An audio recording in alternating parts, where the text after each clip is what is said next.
I have taken this problem from Berkeley Maths Tournament 2020, and this is a tough problem. If you want to try it, you can knock yourself out. You will be amazed out of it. So now the problem is integral 0 to pi by 2 x by 10x dx. So you can see at the first glance that it is a improper integral because at pi by 2 10x approaches infinity. So we need something different. So the 10x at the denominator is the problem here for integrating it.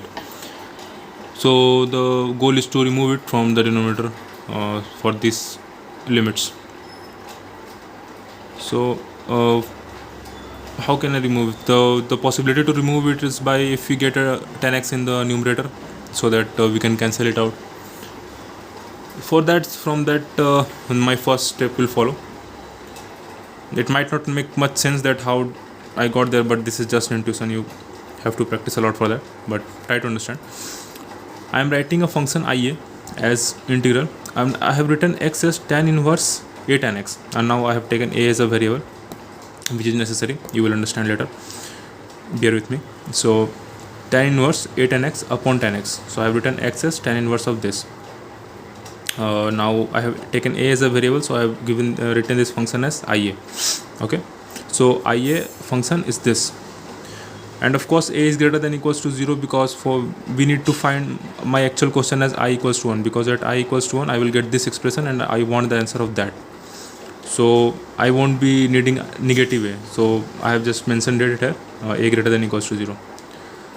So if you are familiar with this, is somewhat of a technique kind of called differentiation inside the integration, just kind of simplification technique, if you have heard of it. I don't know. And now, so for this, now I will differentiate in both sides. So I will find I prime a. This will be equals to now in here. Now I am differentiating with respect to a, so x will be treated as constant. Keep in mind. Now, so this is here. I am differentiating with respect to a only, and x is treated as constant here. Now, after partial differentiation with respect to a, I'll get you can just apply the division rule of differentiation, and then after simplifying, you will see that 1 tan x will cancel out, and we will have at the denominator 1 plus a tan x whole square dx. Now this is somewhere you may be kind of familiar with. We solve this kind of in mathematics by multiplying sec square x on the numerator and denominator. This is kind of standard, so I am using that, multiplying sec square x on numerator and denominator. After that, you can see that I will write the denominator sec square x 1 plus tan square x using the identity. So now I will have the form in the denominator. After writing sec square x 1 plus tan square x, this will be the form. And now this is you may have getting the feel of using some partial integration techniques to simplify this. If you have not getting it yet, so you can just substitute u as 10x. So after substitution, it will look something like that. Change the limits according to 10x u, and this is 1 plus a square u square and 1 plus u square. I have just written 10x as u. So keep in mind the limits will change. Do it. After that, now you might have gotten the feel that we need to use partial integration here, but it is not easy partial integration to solve. It took time to me. Do try it yourself. So now it can be written as.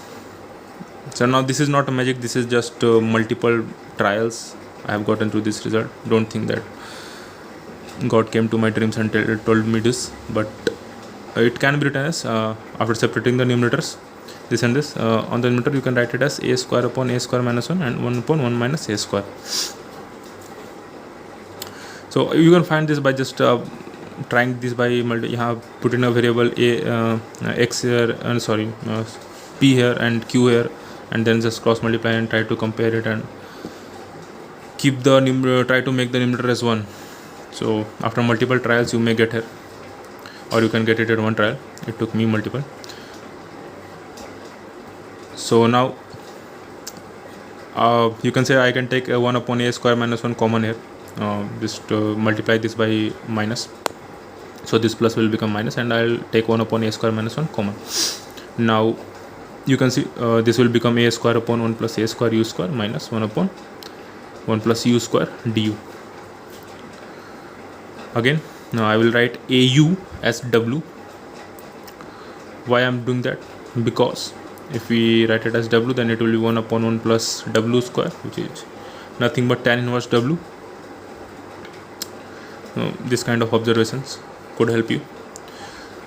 After that, it is a square of 1 upon a, and 1 upon a comes from this constant a. This is, in the integration of 1 upon 1 plus w square.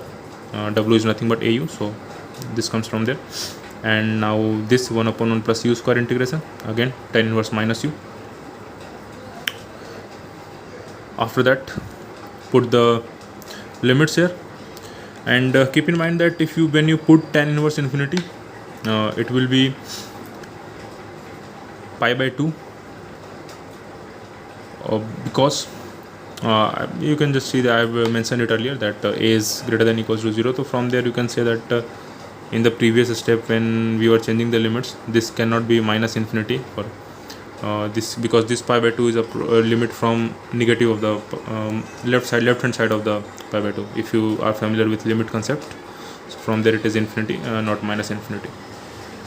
Because you know that if you approach pi by 2 from the right hand side, it will get to minus infinity, but it is not possible here because I have taken a is greater than equals to 0, because I need to find a equals to 1. Just basic mathematics if you are familiar with limits. After that, we were here. After putting the limits, you will get this. Now just simplify it, take pi by 2 common, it will get to a minus 1, cancel out a minus 1 with, after factorizing a square minus 1 as a plus 1 into a minus 1. You can see the steps here. And now keep in mind that this is the value of I dash a. You remember, no? I took the first step after integrating both sides, supposing I as this. So keep in mind that this is I dash a. Now I need to find I1, so I will integrate both sides. After integrating both sides, this is a simple integration. My goal is achieved. I wanted to simplify the integration. I wanted to remove the denominator tan x that I have done. Now integration of 1 upon a plus 1. A very sweet integration. I can write it as ln of a plus 1. Of course, a is greater than equals to 0, so I am not putting the modulus here. It is positive. Keep in mind those things. It may seem basic, but these things are necessary. And don't forget the plus c. It can haunt you. Keep in mind. Now, you understand, no? I integrated this thing and I found the value of ia as this. And now I need to find c, which is not so tough after doing all these things. You can just put the value of ia, which I have assumed in the earlier, this tan inverse a tan x upon tan x dx, and you can just put a equals to 0. For that you will find that c will come out to be 0, because this is, if you put a equals to 0, this will also go to 0, and if you put a equals to 0, this will also go to 0, because numerator is 0 and this is not actually infinity, this is approaching infinity. So from that we can write it as 0. You know the concept of limits if you are familiar with it. Now well, this can be confusing. For this you have to know the actual concepts of limits, so I may explain it in some other video. It's just getting long. After that, I1 equals to 0 to pi by 2. Now I'm finding the value of I1 because this is the required answer, so I will put a equals to 1 and c as I found 0, so I will keep c equals to 0. Now 0 to pi by 2 x upon tan x dx equals to pi by 2 ln 2, hence the answer. Congratulations.